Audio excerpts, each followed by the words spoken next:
Good people, good people, good people. Welcome back to the Guntown Podcast, episode 238. I'm Doug B. If you tuned in to this podcast, thank you for your time and your attention. I really appreciate you giving it a shot. Today's guest is the founder and owner of ShylanJazz Gallery of Beauty. I'm looking forward to this conversation, and I'm sure we'll all be inspired by her story. Let's chop it up with Valeria Latimore. Valeria, how's it going? It is going good for me. How's it going for you? I'm glad to hear that, and all is well on my end, too. Great. Yes, ma'am. First things first, thank you for taking time out of your schedule to chop it up with me. I really appreciate it. It's my pleasure. Yes, ma'am. We're here to talk about all the great things you got going on with ShylanJazz Gallery of Beauty. But before we talk business, let's get to know the woman behind the brand. Originally from Battle Creek, Michigan. How's your upbringing in Battle Creek? Oh my goodness. Battle Creek is a small city in Michigan. Really, you could put about three Battle Creeks in Montgomery. Let me see. Where do I start? Well, I was raised by my dad. He's a single father. My mother passed when I was 3 years old, and my dad raised us. And we had aunts and people like that. And that's how with him, he was an entrepreneur. He always did a side hustle, as people said. So I was raised by him, so I always had something going that I was selling. So I started my entrepreneurial, start when I was like 9 years old. I was selling incense. So and Battle Creek, like I said, was a small city. So it was kind of rough, growing up there. You had to kind of just stay out of trouble, find something to do to stay out of trouble because it was easy too. So that was good. I started, doing here. I have five siblings. I'm the oldest girl of six siblings. All of us together make six. And I grew up in a Christian home, so that was something within itself. Man, I could tell you a whole lot just about this, but it was pretty much. I had a good upbringing. It was kind of rough, because my father was a single father, so that had to be rough at some time. But we made it through. He taught us, about God. He taught us about entrepreneurship. I had people along the way to help me, as I went through high school and junior high. I have a second father he's my Uncle Sam. So he helped along the way. And then I have a plenty of aunts. And then I had a special friend of my mother's named Brenda Hightower, and she helped with kind of the woman side of everything. So she treated us like her daughters as well. So I think that's pretty much in a nutshell. Okay, awesome stuff. And I thank you for sharing some of your background, and I offer my condolences to the loss of your mom. Oh yeah. I appreciate that. Yes, ma'am. And hats off to your dad for figuring it out and being a single dad and raising all of y'all. And like you were just saying, him having that entrepreneurial spirit and kind of infusing that into the bloodline. And so it makes sense why you're doing what you're doing now, working Mhm. for yourself, building your company. So appreciate you for sharing that backstory and also just hearing you talk about all your uncles and aunts and your Oh yeah. siblings. Just sounds like you had a pretty large and caring village around you growing up in Battle Creek. Yeah, and my grandparents. Actually, I had grandparents in Chicago and grandparents in Battle Creek, and that was a huge thing because that generational thing, man, it just bridged the gap. You know how it is nowadays. Sometimes grandparents aren't really involved, but my grandparents were involved. We went to Chicago when we came home on the last day of school. Our grandparents were waiting for us to take us to Chicago to keep us for the summer. So that was awesome. And I just want to correct it just in case some people hear it. My dad raised my sister and I. It was actually two girls that was born out of their marriage, and he raised us, most of the way. But we'll have to have another talk to talk about that later. Okay. Hey, no worries. I definitely appreciate you for clearing that up. And hey, once again, hats off to Pop for, taking on that task, and raising y'all. And I mean, like you were saying, it had to be tough, but he figured out a way, and that's what it's all about, just figuring out a way. Right.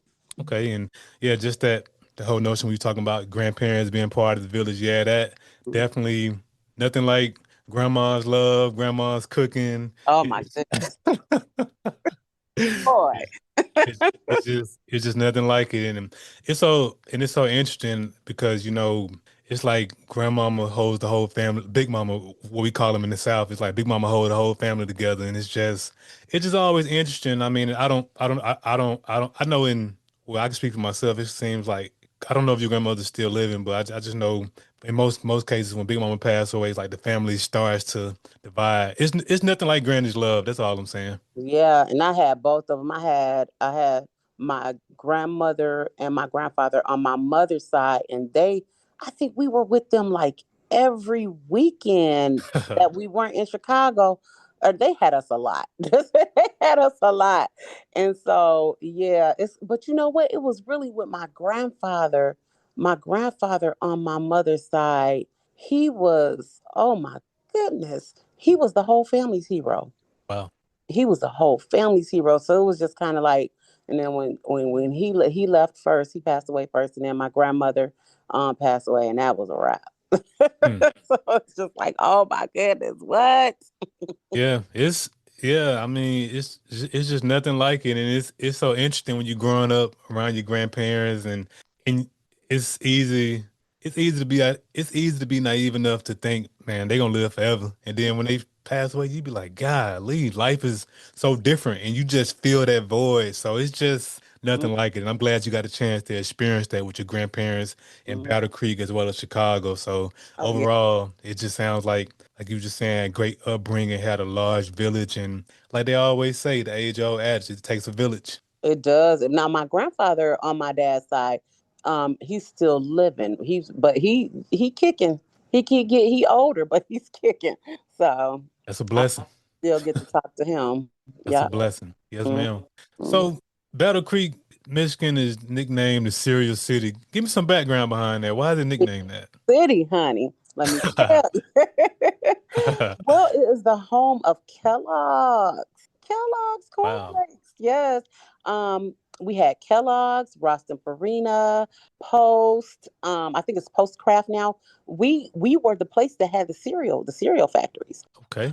Before they went out to other, like I know Kellogg's is in I know it's one in Tennessee now, and I heard that they went over to Mexico as well. But when I was coming up, it was just in Battle Creek. Like we actually did the tour um at Kellogg's in the real factory. Like it wasn't a museum. When I was young, we caught the bus to the factory. So yeah, that was this place where you wake up smelling Fruit Loops.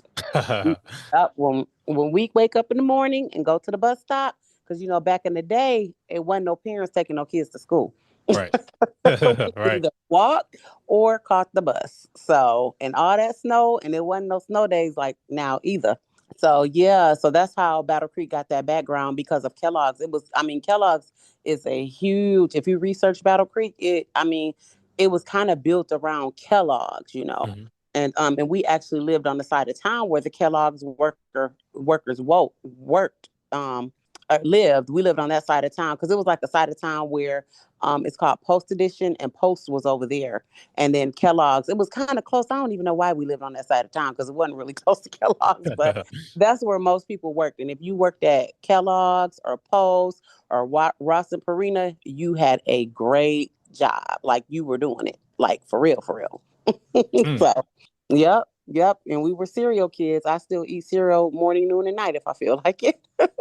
Yes, ma'am. Absolutely. No, it's just so cool hearing you talk about that. And cereal is just one of them worldwide foods. And I just would have never thought, growing up, my Fruit Loops and Rice Yes, Krispies and sir. Frosted Flakes was coming from Battle Creek, Michigan. That's Battle pretty Creek. dope. I get it. Okay. Okay. So, and like you were saying, just to hear you talk about it, I mean, with Kellogg being headquartered in Battle Creek, it provided a lot of great job opportunities for people of the city. And I mean, yeah, Yeah, I said absolutely. that's really cool. That's really cool. And like I said, I had never heard of Battle Creek prior to, doing some due diligence on your profile. And I appreciate you for sharing that. Cereal City. So you got a chance to smell Fruit Loops in the air every day. Every morning. Good stuff. Mm-hmm. So growing up in Battle Creek, Michigan, and I'm assuming you did all your schooling there, grade school and all that good stuff. So once you finished up high school, what did you do next? College, military, or did you go to work? Well, see, with me, I've always done something entrepreneurial. you might not believe this and people crack up, but I started doing hair when I was 10 years old. Uh, So I actually had to leave cosmetology school to go to my high school graduation. So wow. I don't, it wasn't a really after school. It was while I was in school. And by the time I graduated from high school, I had a little bit more to go in cosmetology school. So I was getting my cosmetology license like shortly after, I graduated from high school. So I started working in a salon when I was about, ooh, I think I was like 18 or 19 or something when I started working in the salon for the first time. Hmm. Yep. So yeah, I was young. I was really, really young. And I used to do hair at home. Like I said, ever since I was a little girl, I knew how to press hair because my dad couldn't do no hair. So man, it was oh my goodness. And we both had a lot of hair. I was like, I can't be going to school like this. This ain't it. Oh And wow. yeah, No, that yep.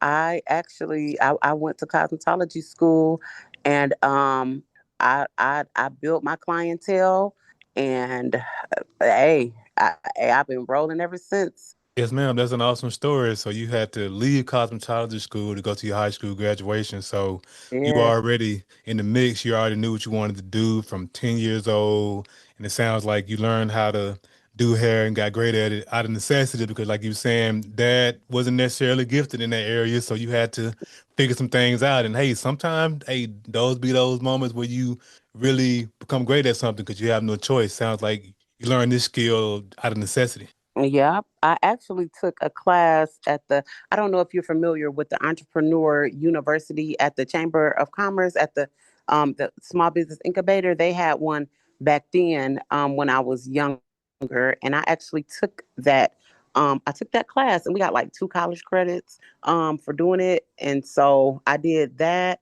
because I always wanted to know the business part of everything. They taught us a little bit about business in cosmetology school, but I wanted to know like more because I always knew that I wanted to open up my own brick and mortar business. I always knew that. Hmm. And that's just so amazing, just having that vision, always knowing what you wanted to do and actually following through with it because it's so easy. A lot of times when we set out to start things or do things, the first thing we do typically is we go tell our family and friends, and not all the time, but sometimes people can say discouraging things Oh yeah. and and I just commend you for setting that vision, making that decision and following through with it. I think that's so dope. Thank you. Thank you. Thank you. Yes, ma'am. So Battle Creek, Michigan is it's a little ways from the Gump. So I got to ask you, how did you make your way down from Battle Creek, Michigan to Montgomery? Well, as I said, Battle Creek is a small city, Right. and sometimes small cities can be rough. I guess I have to go ahead and go into this part of my life. By the time I was in 12th grade, I had 2 daughters, and Okay. so I did not want them to grow. I wanted to give them a fighting chance. And one of my friends had actually moved to Tuskegee, and he came into my salon, and he I was in the newspaper, and he thought I was in the newspaper for something bad because in Battle Creek, I mean, it's different. And I was actually in there for something good. They were telling my success story. He was like, "I'm telling you, you should try Montgomery. If you want to grow, you should try Montgomery." I'm like, Montgomery? I was actually getting ready to move to Fort Lauderdale, Florida. He said, Hmm. "No, I'm telling you, Montgomery." I'm like, Montgomery, I ain't never been to Alabama. My folks from Alabama, but I ain't never been. So I came down here, and I said, if I make this much money, I started working at the flea market. Shout out to Sammy Stevenson. It's just like a mini mall. Okay. I was braiding, and I said, if I make this much money, I'm gonna move. I'm gonna move, and I made more, and I moved to Montgomery. Okay. No, that's a really cool story. And I mean, just hearing you talk about why you wanted to get out of that small town, you had your daughters and you wanted Yeah. to make a better life for them, better way for them. I definitely understand that. And I mean, just your reason for wanting to get out of Battle Creek and have to talk to your friend who had moved to Tuskegee for putting that bug in your ear to make your way down to Montgomery. Then Mhm. you came down to Montgomery, you said if I make X, I'm gonna move, and then you mess around and made X and a little more on top. So Oh yeah. so that's just a really cool story how it all worked out for you. So I got to ask you, Valeria, when you made the move officially, well, when you initially got to Montgomery, did Hmm. you experience any culture shock? If so, what Oh was it? man. Oh my goodness. Woo. Woo, my goodness. Yes, I did. I did. I was I grew up fast. Right. And shoot, I had my own apartment when I was 16 years old. Okay. So I was like, it was just different. Even family wise, the families actually stuck together. Um, it was when I came to Montgomery, I had to learn the way of Montgomery. I would say the South for I, Black people. I'm just gonna say Black people. Right. It's class. It's classy. It's a different standard. Um, it's smooth. You know what I'm saying? When I came here, I said, "Man, I have entered the land of milk and honey." Because it was just so it was different. It wasn't it was just real chill. I wasn't used to that. I was used to moving fast. You know what I'm saying? I had to get this done, get that done, and I had to get it done in a quickly. You know what I'm saying? Very precisely. And when I moved here, it allowed me to like take my time and mom. I actually could mom. I was like, whoa, like I could go to my girls' games. I could go to their dance recitals. I could actually whoa, it's different here. So yeah, I had a culture shock because a lot of people told me that I was rough. They said I didn't know how to talk to people because I was just so fast. And so I learned the way and I respected the way. And hey, I've been here in June to be 24 years. So I must have liked the way. Yes, ma'am. Absolutely. And that's just so cool to hear. Like you said, making your way down here and coming from fast way of living up there in the Midwest, just moving fast. You come down here. Yeah, we move a lot slower down here. It's a lot more chilled and mellow. And that's good that you were able to come down here 24 years ago and get Hmm. adjusted and stick around. And now you just continue to build your brand and flourish here in the Gump. Yeah, I would, I see a lot of people here in Montgomery and that's from Montgomery and they put Montgomery down a lot. But I have to beg to differ. I would appreciate it as a young person coming up in Montgomery because it gave my children a lot of opportunities that they wouldn't have been exposed to in Michigan. So I feel that, moving here, it opened up a lot for me and my daughters. And I just think that a lot of people here they take it for granted, being here in Montgomery. Montgomery is a wonderful city, man. If people just actually open their eyes and look and see, it's like they've been seeing it all their life. So they like, oh, I'm getting up out of here. I'm going to Atlanta. But really, Montgomery, you could be more prosperous in Montgomery than you can in Atlanta, for real, for real. Yes, ma'am. That's a bar right there. And I'm born and raised in Montgomery, and I love Montgomery. It's a beautiful city, Yep. historic, and like you were just saying, I believe that wholeheartedly. I mean, as it relates to being prosperous, being successful. I don't have anything against big cities. I just love my city. It's slow pace, Mhm. it's chill for the most part, and Montgomery, like any other city in the world, got good parts, it got bad parts. Right. Everywhere you go got crime. So when people say, "Oh, Montgomery just got too much," I'm like, well, if you constantly watching the news, that's what they're gonna pump and that's what they're gonna promote.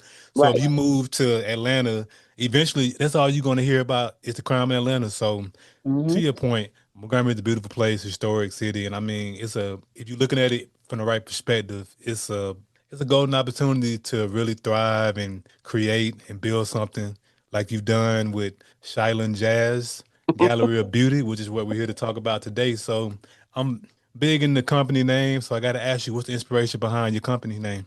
Oh my goodness.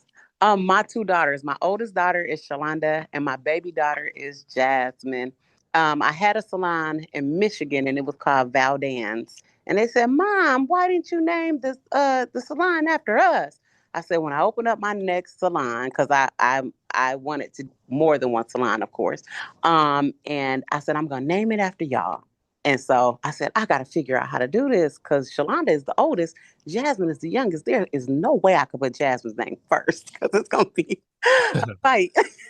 So I was just trying to figure out the name. And I was like, ShylanJazz. Oh my goodness, ShylanJazz. So that's how I came up with it. Okay. Hey, very organic way how you came up with the name, naming them after your daughters, and that's just the name definitely catches your eye at first. I'm like, that's a really cool name. I'm like, what's the inspiration behind that? And that's really cool that you named it after your daughter. So it's just it just looks like legacy to me. Like it just It looks is. like something that you can pass on to them, and they can run the company 20, 50 years from now. So it's so amazing that you named your company after your daughters. Yes, yes. They and then the Gallery of Beauty, my husband at the time was a photographer. So you got to make the best out of what you got. Right. So in the front we were doing hair, and in the back he was doing photos. So Gallery of Beauty could have been either a photography studio or it could be a salon. So that's where the Gallery of Beauty came from.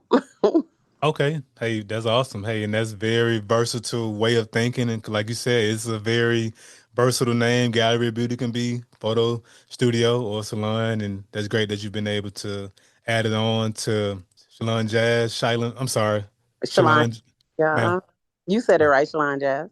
Shalon Jazz, Gallery of Beauty. That name rings a bell. That name caught my eye, and that's just really great what y'all got going on. So let's talk about all the products and services you offer. Oh my goodness. Woo, we are a full service salon. Um, we do hair, nails, feet. Sometimes we used to do faces a lot more. We used to do makeup a lot more and faces a lot more, but we have like four nail techs here, two stylists. We're looking to get two more stylists in the near future. We do pedicures, we do all the nail enhancements, we do it. And we do every style. The only thing that we don't do right now regularly is braids because we're more into hair care. If you looked at my Shalon Jazz Gallery of Beauty page, I promote healthy hair, healthy nails, healthy skin. We're always healthy. That's our thing. We're always healthy with everything that we do. So we promote hair care. We do hair reconstruction. We do color. We do, of course, cuts. We do basically everything to hair. We do custom integrations, what some people call wigs, but they're really called custom integrations. um, we also do extensions.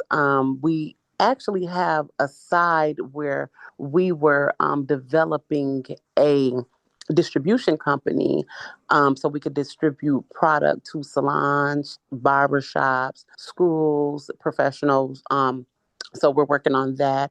We do apprenticeships here for people who want to get into the profession who don't really they're doing. My thing is I look at the person that is already doing the work. They're already doing hair at home, they're already doing nails at home, they're already doing makeup. And what I do, I like to take those people and help them be professional, help them become professional by getting their state license. You know what I'm saying? So they can operate legally, first of all, because I'm into building wealth in our community. And the only way that you can build wealth is if you get the foundational things that you need. There's a lot of people with talent.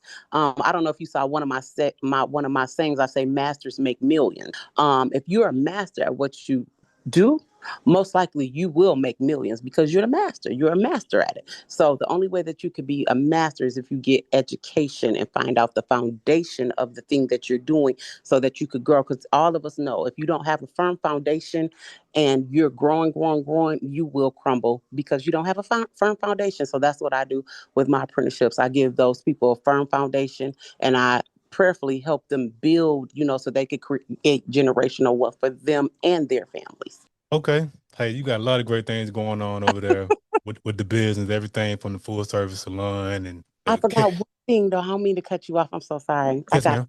just in case somebody needed. I also do advanced classes for people who are already licensed. So I'm a business coach as well. I like to focus on the beauty business because that is my expertise and there is a method to the madness. I know some people don't think it is, but I will coach other businesses because basically if you find out a way to do something, you could put that in any business.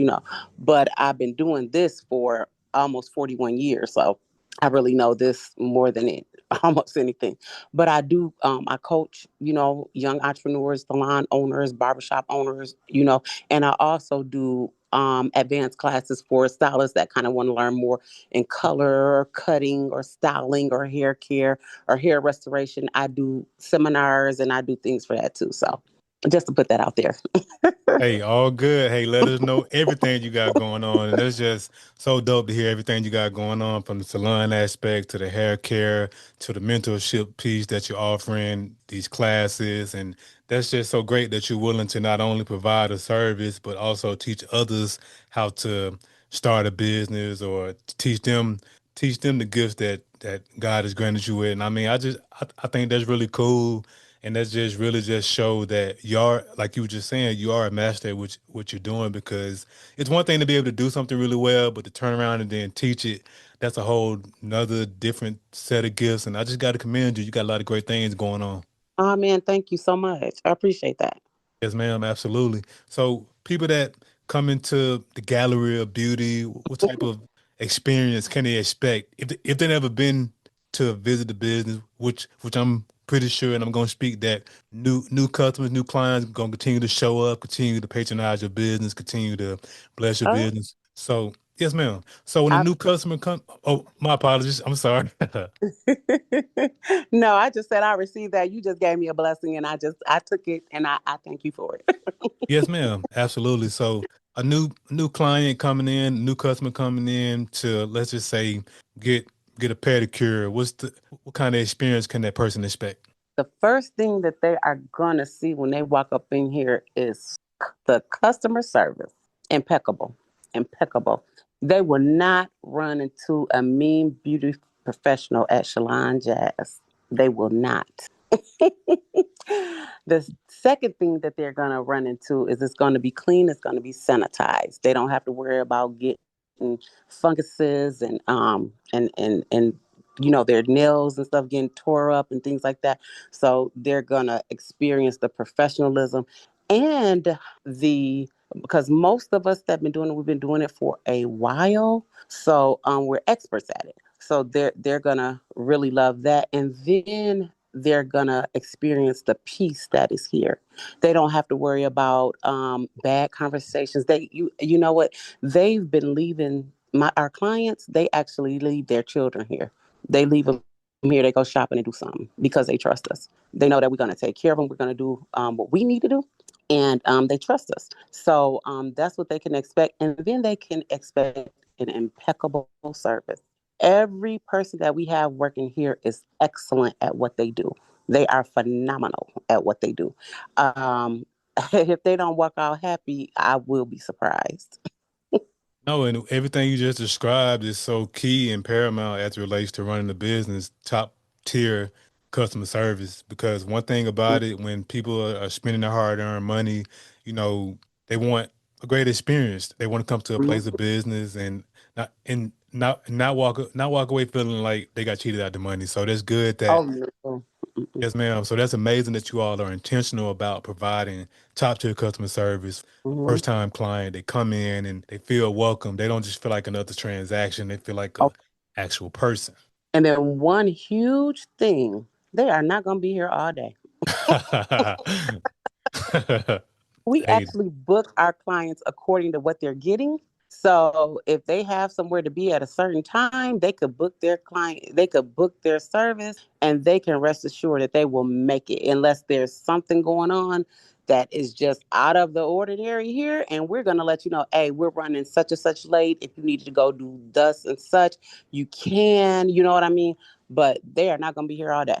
Hey, and that's another plus. I mean, just providing not only top tier customer service, but just being intentional about people's time and I mean, booking according to what they have going on. And I mean, again, I just think that's great because, people are busy. People got lives and Mhm. kids and jobs, and the last thing they want to do is be, sitting in a place of sitting in a salon all day. So that's good that y'all are providing those timely services and top tier customer service. Mm-hmm. Mm-hmm.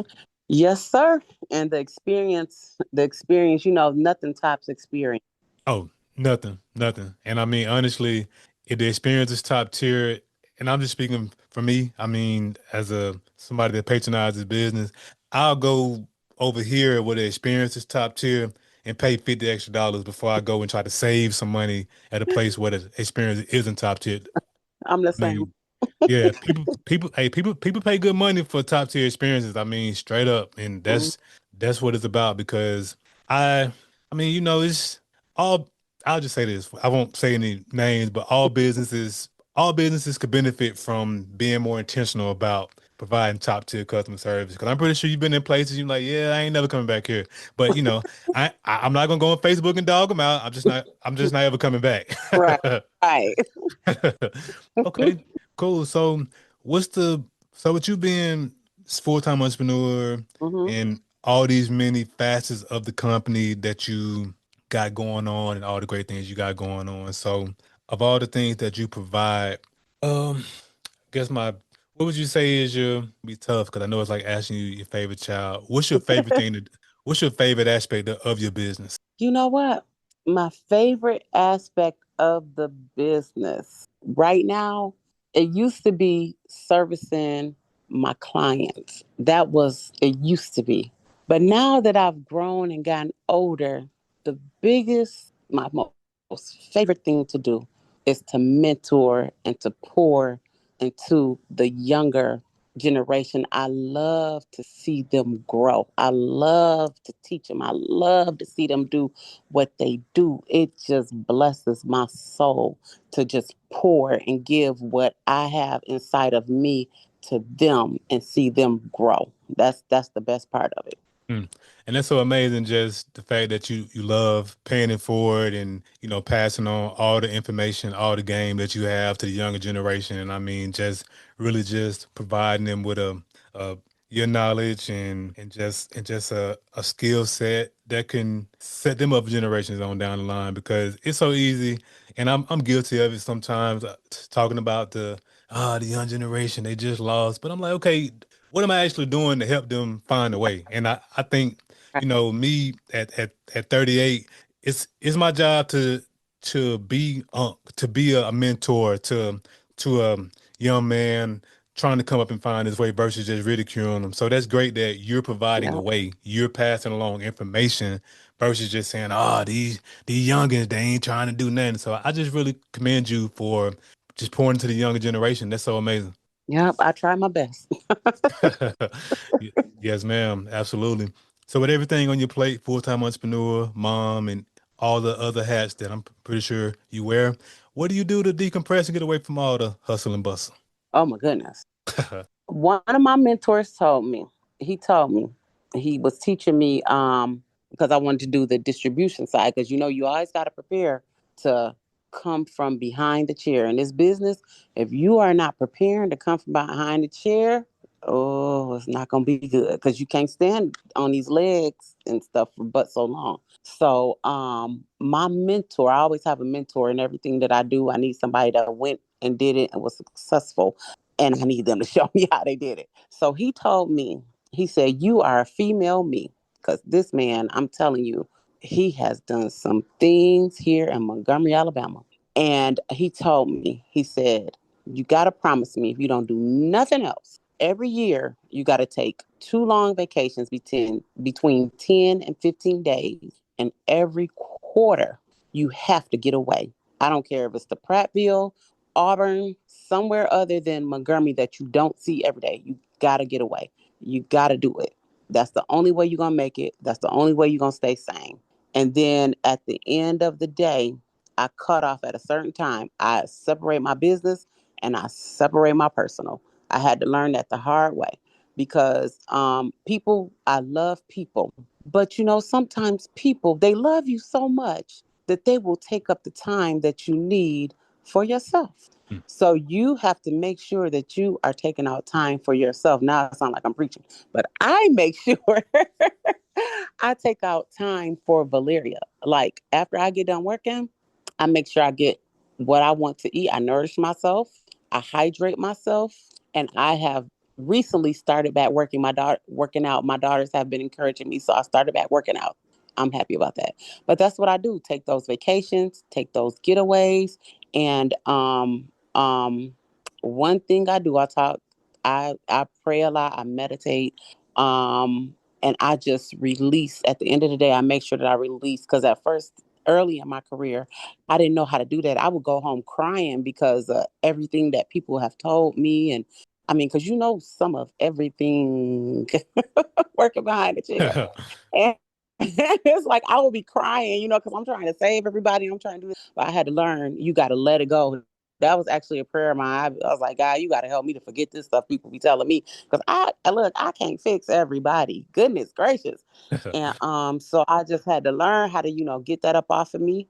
And I'm going to tell you what I do at the end of the day. You're going to crack up, and other people might crack up. I go and I watch the funniest, kookiest movies I could find, and I watch Christmas movies all year long to decompress. Just something upbeat, because I mean, if we tell the truth, our life is, I mean, life by itself. Oh, you got enough drama. I don't need no more drama. Right. Right. I Right. need something to make me laugh. Okay. Right. So I'm gonna go watch me some Christmas movies at the end of the night, and I'm gonna get I like grape juice and cranberry juice and all that with a cup full of ice Right. and my tea. So that's how I decompress. And of course, those vacations, I'm actually getting ready to go to Canada. I was planning it for 15 days to a full service resort. With the food and everything. I just need somebody to take care of me. So that's what I do. Hey, and that's awesome, and that's so great hearing you talk about all those different outlets that you have, everything from taking those extended vacations and watching Christmas movies year round, and just working out and taking care of you. And I mean, hey, I mean, it sounds great to me. It's all about finding whatever works for you that allows you to separate, like you said, separate your work from your personal life, and just being able to completely disconnect. Because I can only imagine the stuff that you hear from people in the salon all day. And I mean, just having Mm. to release all that and let it go and go home and just kick your feet up, get your cranberry with a big cup of ice and your grapefruit. Like, like hey, I'm picking up everything you putting down in terms of how you in terms of how you taking care of yourself. And that's important to have those outlets, because if you're always grinding, if you're always on the hustle and bustle, if you're always pouring from your cup, eventually your cup's gonna be empty, and you can't pour from an empty cup. And one big thing that I did, because before COVID, I could actually do 25 to 30 heads a day. I had to limit myself to 25. Because I had an assistant. I had two assistants. That worked for me. One took care of the desk, the management. My oldest daughter used to be the manager. She managed my salon since she was 10 years old. I think I burnt her out a little bit. Sorry, Nana. But and then I had a shampoo tech that handled that. I call it the clinic floor. And I would do so much hair, and I did hair, nails, I did waxing, I did everything that's in my license. I did it.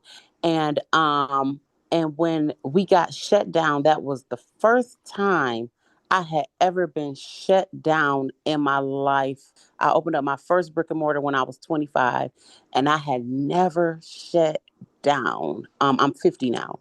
And so that was around 2018. And when we were out for those 3 months, and I had noticed I didn't see the sun.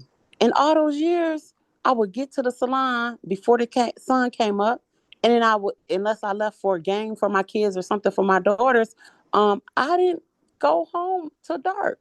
And I said, I gotta change this. I'm not seeing what I need to see. So I was just like, I'm gonna cut my days. My girls, they're grown now. They're 33, and the oldest one is about to be 35. So I said, I don't have to work like this anymore.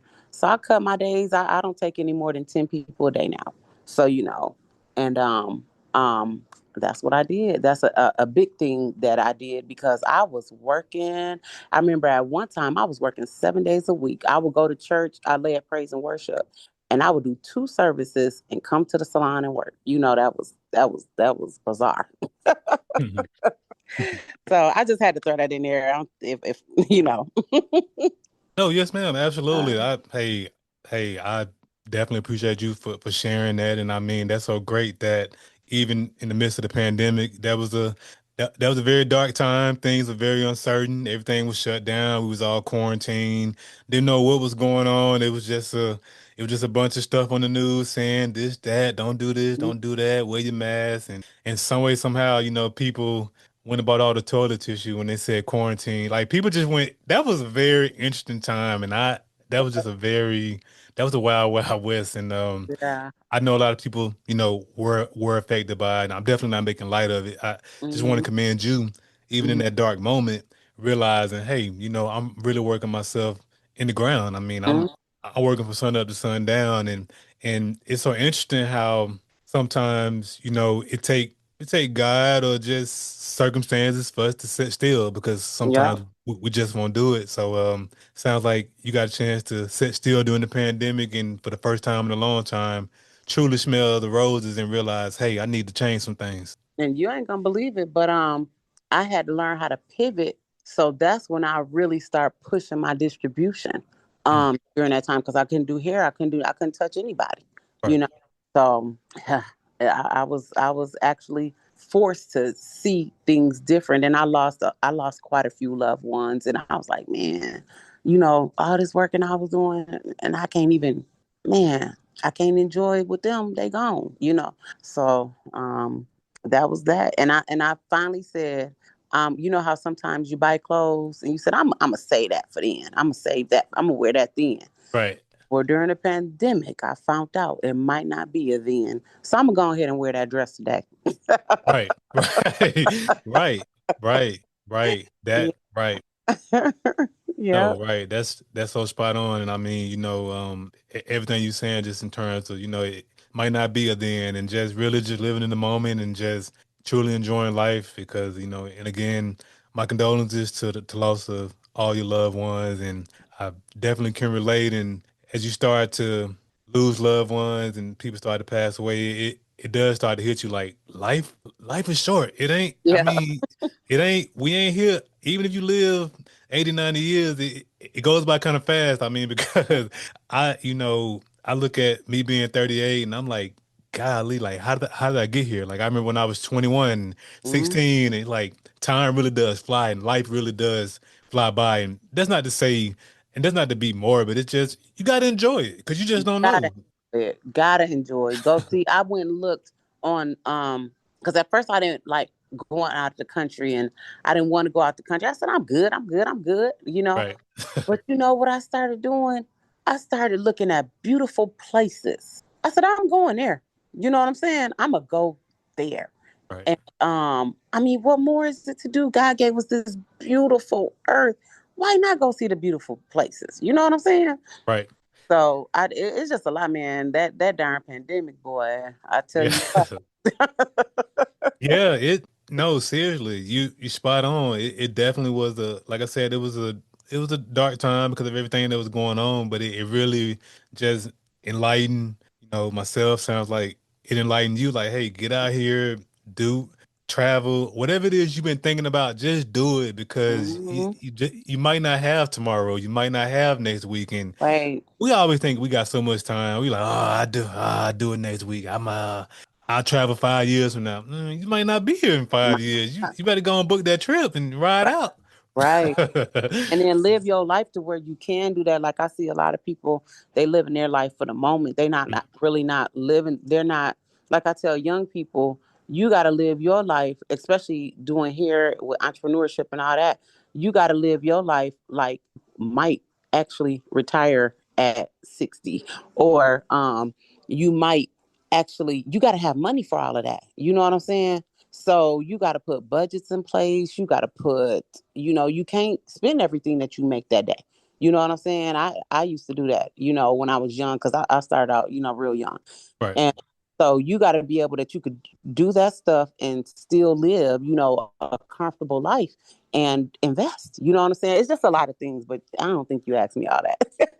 No, no, no words. I appreciate you for sharing it. I mean, no, that's very important information. I mean, everything you were saying, just in terms of, like you were saying, not always living for the moment, living for the future, and just setting yourself up to win down the line. And I mean, no, that's amazing advice, amazing insight. But I do want to go back to something you were saying. Started talking about how you decompress, and you was talking Okay. about having a mentor, and that's so powerful. It's so powerful to have a mentor because mentorship is just one of those things. It's just you can't put a number on just how valuable it is to have somebody who's been there, done that, that can pretty much streamline the process for you. So I just commend you for Right. always having a mentor because a mentor can save you so much time and so many falls on your face. So that's great that you got a mentor in everything that you do. Oh yeah, yeah, I have to. I learned that when I was 15 years old. When I had my first daughter, my mentor came up to the hospital. I didn't even ask for a mentor Hmm. because, of course, at 15, you know everything. Everything. You know everything. You know everything. You know more than your parents. You know more than your grandparents. You know everything. But they somehow sent a mentor up to the hospital, and I couldn't leave the hospital until I accepted her. I Hmm. said, I don't need no mentor. What y'all sent her up here for? Now I'm 15 and just had a baby. Right. Crazy. And they said, well, you can't leave until you accept her. I had to accept her. Do you know that woman changed my? I mean, she worked with me. Oh my goodness, she was an entrepreneur as well, and she showed me some parts of. I joined the NAACP up under with her, and I was like, wow. Once I stopped being you know, you know, Right, right, right. Right. you know. Right, And right. I actually accepted her and all the gifts that she had to give me. Man, me and that lady, she was like a mother to me until the day she went home to her eternal rest. And Right. she was just that woman was amazing. Her name was Dorothy Height. And Mm. she was amazing. And she showed me. So from then on, I was like, man, okay, everything I do, I need somebody to show me because she showed me about business. She showed me how to do different things like with investing. She showed me how to stretch money, but she just showed me so many things. And oh man, she was a very wealthy woman. And but she knew how to do certain things that people wouldn't tell you, as far as budgeting your money or investing your money or spending like going to the clearance rack instead of going to get them J's that just came out. No, you could wait. Right. You know what I'm saying? I mean, some people do it. You know what I'm saying? And Right, if right, I right. really want something, I'm going ahead and copy. Right, right, right, right. But she taught me how to save. You know what I'm saying? She taught me how to instead of go out to eat, no, you go get you a whole chicken, cut that bad boy up. You know what I'm saying? Right. um, well, her and my grandparents with that part.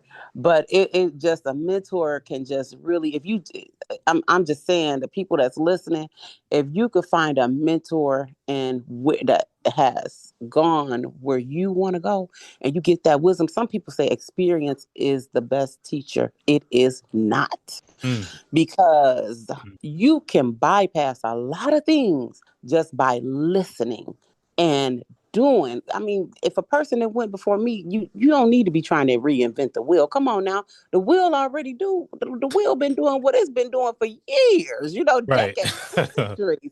Why would you try to reinvent the wheel? That's the same thing having a mentor. Why would you try to reinvent something that somebody already conquered? You know what I mean? Right. So that's what I would say about that since you brought it up. I might as well say it. No, and that's again, that's powerful information. That's great insight and everything you just said that, she taught you and showed you is exactly why mentorship is so powerful because everything she taught you, okay, yeah, you could have went out there and got all the experience and learned it, but that would have took you 10, 15 years to fall on your face hundreds of times to figure out everything. She streamlined the process for you, showed you how to do X, Y, and Z. And I mean, yeah, reinventing the wheel. I don't know. I don't know where our culture, black people got this addiction, the struggle, but that whole getting out the mud, I'm not with it Mm, either. If I can find somebody that know how to get where I'm going, hey, this metaphorically speaking, if I know somebody know how to get to Atlanta and I don't know how to get there, I'm asking them, how do you get there? I'm not about to just get on the highway and struggle until I get there, So right. No GPS, no nothing. yeah, I'm I mean, going no to GPS. Atlanta. Yeah, I mean, and just the whole notion of being willing to be, well, like you saying, being in that situation where you had just had your child, so you really couldn't get away. God worked it out to where you had Mm, to be set down and you couldn't down. run away. They And said you're not leaving the hospital. I'm like, what? And where did he come from? and yes, ma'am, and that ended up being sounds like to me just a huge blessing in your life that she took you up on her wing and taught you a lot of great game.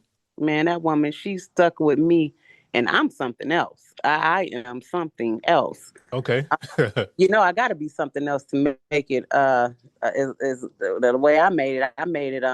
Let me see. I think I got emancipated. I became an emancipated minor when I was 14. I, Nice. I don't know anybody else that did.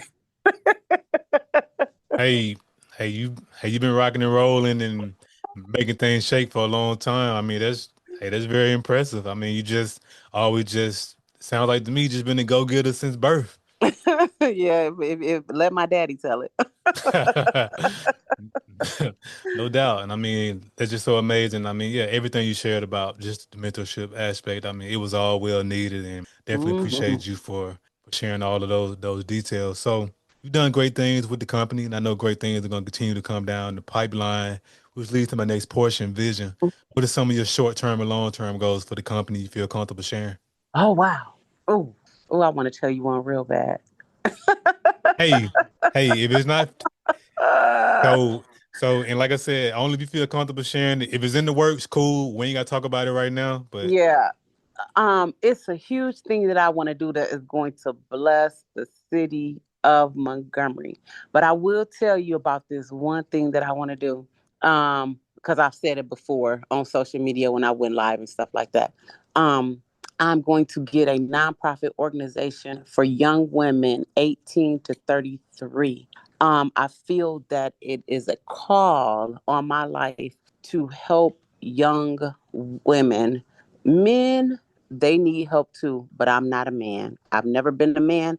Ain't no way I could be successful at being a man because I am a woman. right, But what I can do, I could pour into my young sisters. You know what I'm saying? And with this nonprofit, I'm going to teach them how to do everything from budgeting to cooking to cleaning, giving them different tips on raising children, because that I really believe that the thing that we have going on with all of the violence taking place in Montgomery with the young people, because it's getting younger and younger and younger. And where are these kids getting these ideas to even perform these crimes that they're doing? right, It's from lack of instruction, and the reason why it is because it's from the generation before. The mothers, I'm just saying the mothers, the fathers, they got their own thing going on. But the women, they are not being instructed by the elders. They're not being instructed. So they don't know. So they raising up, these little boys and these little girls that they want to be Facebook queens and Facebook kings, and that's not even real life. You know what I'm saying? They want to do this, that, and other instead of learning how to read, write, do math, how to budget. That's what they should be teaching those kids when they're young. You got to teach them kids how to do everything. They need to know how to balance a checkbook. They need to know how to budget. They need to know how to do things, because stuff ain't getting no easier. You know what I'm saying? It's getting harder. So I'm gonna I'm gonna do a nonprofit that's gonna help my young women. I mean, we're gonna be instructing, showing everything, even if they want to learn how to do businesses. Um, and along with, I want to do something for the teen moms as well, because people they're just not getting instructed. That's the big problem. If the women in my generation would just take time and just teach them, I believe, because people want to know. I did a lot of things out of ignorance. You know what I'm saying? It was some things that I just didn't know. But if I had somebody like my mentor, which she did help me, but I see a lot of my friends that they're not even here today because of ignorance. You know what I'm saying? Didn't nobody tell them not to jump in that car with that drug dealer. That wasn't cute to do that because when you turned that corner, somebody was waiting on that drug dealer. And guess what? He ain't the one that got took out. You was the one. Right. You know what I'm saying? So it's just things that we just have to teach the generation up under us. You know what I'm saying? So I'm gonna make a thing of it, and I'm gonna do that with the teen moms, and I'm gonna do that with the young women. So that's one big thing that I have going on the other side because I'm getting to a point in my career. Like I said, if you count the time doing hair at home and all that stuff, I've been in it. In April, I'll be in it for like 41 years. So that's a very long time. And I just want to give the rest of my life to I already do some things. I've done things for the community. And different communities because I used to do ministry down in Greenville, Alabama, and I was over the youth, the young adults, and the young women. And I think I've been working with the youth since I was about 18 years old. So I've been tapping around it, but I want to actually make it a thing. And if I could just do that part just to make, Montgomery a better place, I'll start out with Montgomery. I ain't going to go to the world. I'm just going to start out with Montgomery. You know what Right. I'm saying? And that's one of the things. And for the salon, I am going to expand. Right now, I'm doing renovations so that I could get more people, working, and just training more people. Do some expansion to educate more people without saying what I want to do. Um, Taking it to another level, and just really helping out, the community and doing what I can, my part, my little part. I feel if I could do my part, hey, it could be, you know, affect a lot of people in a positive manner. Right. Yes, ma'am. And I mean, those are great goals, short term, long term, and everything you talked about from creating that space to mentor young women on all those important skills and Hmm. important necessities, as well as expanding the salon. Just from our conversation and just hearing you just tell your story, I have no doubt you're going to put in the work and make all those goals come to fruition. Yep, yep, yep. And one thing that I do want to do, I want to do a home for teenage mothers and just teach them um basically where to start and where to go. Start them out at the home, then get apartments, put them in apartments, then show them how to purchase their home because the first step to generational wealth is I feel home ownership. You got to Right. own something. You got to quit throwing your money away. You got to own something. Because you can't pass down the apartment to your children. Ah, You you know what I'm can't. saying? You're right. You're right. I mean, I ain't knocking people that have apartments. I'm not No, doing it no, no, because you no. do where you do. I did it too. You Right. know, but at some point, especially in our community, we got to quit selling everything. We got to get some ownership. Because that's gonna make us strong and more stable. And that's just the first part. So that's and in the longer term, and the next few years. Because what I do is I do my plans 5 years out. So right now I'm working in the 2023 to the 2028 plan for my life, you know. Right. Hmm. Nice. Okay. No, I'd love to hear it. Just having that 5 year plan and just all the great things that you have coming on the horizon. And like I said, I have no doubt everything you've spoken about and anything you got cooking up, I already know you're gonna make it happen. Yeah, we got some things. I don't want to say it because I know It's some cool. want to, but you're gonna see. I probably inbox you and be like, "Hey, come down here." But Hey, we'll see you hey, I'm there. gonna hey, I'm gonna stay tapped into on Facebook. So hey, whatever you cooking up, I'm gonna see it eventually when it's time. Can I say something? We talking about cooking up. Can I say something? Yes, ma'am. I don't know if this is for your podcast, and I don't know how many people in Montgomery gonna hear. But when you talk about cooking up, a lot of people like my cooking too. So we're doing a fundraiser Okay. every Sunday. We're cooking people Sunday dinners every Sunday. They can go to my page and see how to benefit from that. But every Sunday, from this Sunday until the last Sunday in May, we're gonna be cooking people's Sunday dinners, and it is a fundraiser. So we're just putting that out there just in case it's okay. If not, you could take it off. Oh, no, no doubt. And it's so interesting how you said that because actually when I said cooking up something, I was actually going to transition into asking you about Sunday dinner at Sean's.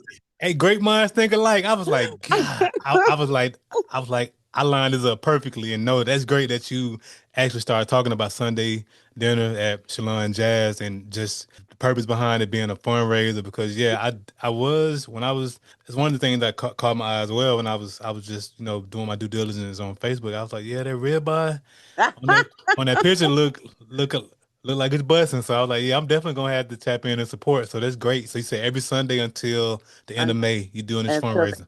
yes, I am. We are doing some things around here, and I'll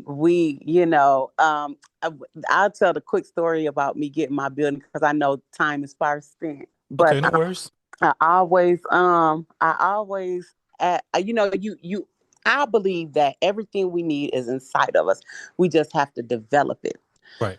So the particular building that I'm in right now, I have been wanting this building for like 10 years. It had to be at least 10 years. And when I called and I asked for the price, oh my goodness, I had never even heard of buying anything for that much. Okay. So I had a friend, he owned it was a shelter for Viet people that had been in the war, not in the war, but veterans. And well, I guess they had been in the war too. And he had a kitchen. And I said, Lord, what do I do? What can I do? And my kid said, Mama, you be cooking. Everybody like your food. Why don't you do a fundraiser? I said, dang, y'all think I could do that? And they said, man, Mom, go and do that. So I was like, okay, I'm going to cater people's Thanksgiving dinners. And it actually kicked off. So I came up with the down payment for my building. And Nice. this is when I was leasing it. I was just leasing it. But if you saw the building, you would see what I mean because when you leasing something, it's way more than buying it. You know what I'm saying? Right, right. So we rented that kitchen for $150 a night because we did here by day and we cooked by night. And we came Wow. up with the down payment for the building. So Wow. there it is. So that's where everything started. And everybody like, Miss V, when you gonna cook? I want some of them greens again. I want this. So I'm like, okay, let me go and do this because I need to do some, we are trying to do some things here. And so we're gonna do it. We're gonna do it and we're gonna do it every Sunday until the last Sunday in May. Wow, no, that's so great just hearing that backstory about how it all came about. And I mean, just hats off to your daughters for giving you that inspiration, giving you that aha moment, just giving you that idea. And you said something so key, Valeria, and I wholeheartedly believe it as well. Everything we need is already inside of us. We just got to develop it. And Right. it took me a long time to realize that because in life, things get a little tough or you want to do this and you get into this mode where you like, you start looking outside for everything that you need. And all along, it was always in you. You just wouldn't sit still long enough to ask God for the guidance or show me the way or bring the right person to my life that can show me how to really, Yeah. nurture this gift. So what you just said on top of you using what was already on the inside of you with your cooking skills and starting this fundraising, the down payment for the building. And it's just a great reminder. Everything we need is already inside of us. We just gotta develop it. That's a bar. Yep. And I'm gonna have to go and do you that ribeye. Oh, definitely. Oh, I'm definitely gonna pull up on you for sure. Oh, definitely. I'm definitely gonna follow. I'm gonna follow the instructions to order and all that whatnot. Oh yeah, hey, I'm definitely gonna follow the instructions and definitely gonna support because I mean, just hearing the backstory of it and how it got started, and that's why I love doing this podcast. I love hearing stories, like the thing Yeah. behind because every company has a story. There's a backstory, and I mean that's what gravitates me towards supporting the business or loving the business, just knowing the story. So I appreciate you Right. for sharing your story and as well as sharing this story about this building, leasing it. Yeah, like you said, leasing it. Ownership is where it's at. That's how. That's. Oh, I forgot to finish that for Oh, you. go ahead. Go ahead. I leased it for 3 years. Okay. And then I asked the property manager before I even got it because I didn't want anybody to take it from me. But I knew I couldn't afford to buy it right then because I wasn't in a position because these buildings on this strip is Right. so I was like I asked him I said, hey, Can I lease with option to buy? And he went back and asked the owner.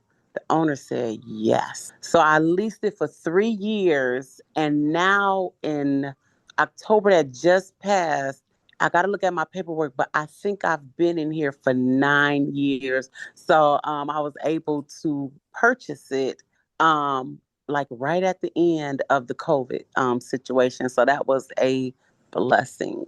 So we own it now.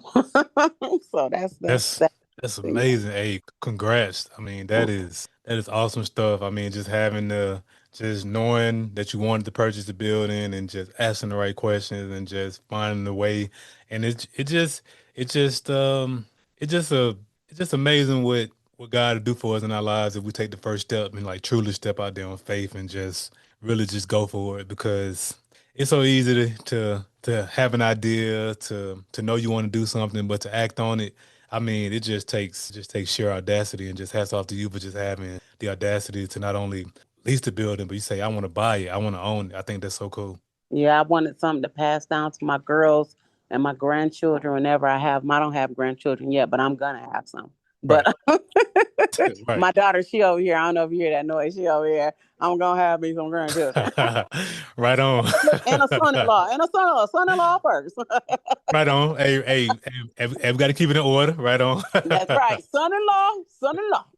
Yes, ma'am. Absolutely. Absolutely. So Yeah. that's great. And I mean, it's just so awesome, like I said, just to hear your story. And as we wrap up the podcast, I want to ask $1 million question. So I started this podcast because I wanted to highlight businesses and companies associated with Montgomery. I wanted to highlight the greatness connected to the city of Montgomery. Mhm. So whether you were born here or lived here for a significant period of your life, be it college, military, or work, you being in Montgomery 24 years and operating in business and thriving and doing a lot of great things. I got to ask you, Valeria, what do you appreciate the most about the city of Montgomery? Woo! Let me tell you something. Now this ain't gonna. I don't know. I I'm about more than money. Okay, Okay. just that's the pre. You know. All right. Right. Okay. Montgomery is a gold mine. Let me tell you something. Montgomery is a gold mine. If you are an entrepreneur, Montgomery, you can build in but the only thing with Montgomery, you cannot be lazy. Right. You don't have to wake up at about 3 or 4 o'clock in the morning. You can't wake up at 12 noon thinking you about to do something in Montgomery because it ain't gonna happen. Okay. Right. But it is a great place to build a business. The people here, if you build their trust, you because it's a lot of things going on. These people, they be doing some wild stuff here as it relates to business. I'm sure you've seen a lot. But Right. if you show that you have integrity, you can make a living in Montgomery that will it can go generations. It could go generations. And I love because it's hysterical and I like the pride. Like with Alabama State, the people that come in here from Alabama State, they have such pride in their school and such pride in their city. It just makes you feel good to be here. You know what I'm saying? And to experience the things that are growing, because Montgomery is growing. When I first got here to Montgomery, I told my friend, I said, take me to the worst side of town, so to speak, and take me to the best side of town. Then I could tell how the city was growing. This was before anything was on Taylor Road. I mean, it wasn't nothing. It wasn't nothing. Right. And honey, I said, "Oh, Montgomery is a growing city." I said, if an entrepreneur that's really about their business, they gonna grow with the city. And look at all these different industries coming here. Hyundai wasn't even here. Look, Hyundai is here. Look, Hyundai expanding. Right. It's more jobs. I'm telling you, Montgomery is a place where you can grow. Montgomery is a place where you can grow. Montgomery is a place where you can raise your children. Now you got to raise your children. You can't just let them grow up because they get caught up in a huckabuck. Okay, Right. but you got to raise them. Right. Okay, raise them the right way. But I would say the I forgot the question that you just asked. But what was my favorite thing about Montgomery? Yes, ma'am. What do you appreciate the most about the city of Montgomery? I appreciate the opportunity for entrepreneurship. Yep, Yes. the opportunity for entrepreneurship. Because if you really, really, it is a gold mine in Montgomery. My daughter came all the way back from Atlanta. to work here in Montgomery, and her clients coming from Atlanta to Montgomery. Hmm. Yes, we have people. I have a girl that come from Texas, and she come in and come into the shop, and she have people coming from South Carolina and all different places coming to Montgomery to get their hair done.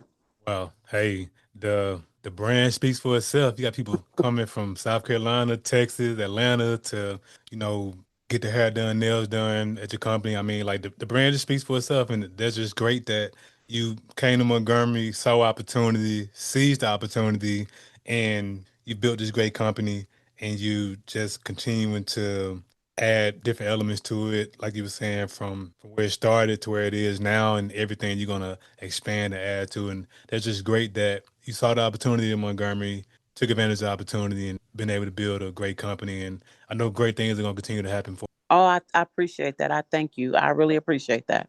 Yes, ma'am, absolutely. So, Valeria, how can the people connect with you? What are your social media handles and website? Ha Okay. I have a on Facebook is ShylanJazz Gallery of Beauty. On Instagram it's just ShylanJazz, and on TikTok it is V Charlene. I post. I try to post every day on all of them, and then the how to book an appointment. You download the app. I have an actual app, and it's called Pocket Salon, and that's how you download that. You download that, and then you can make appointments with me.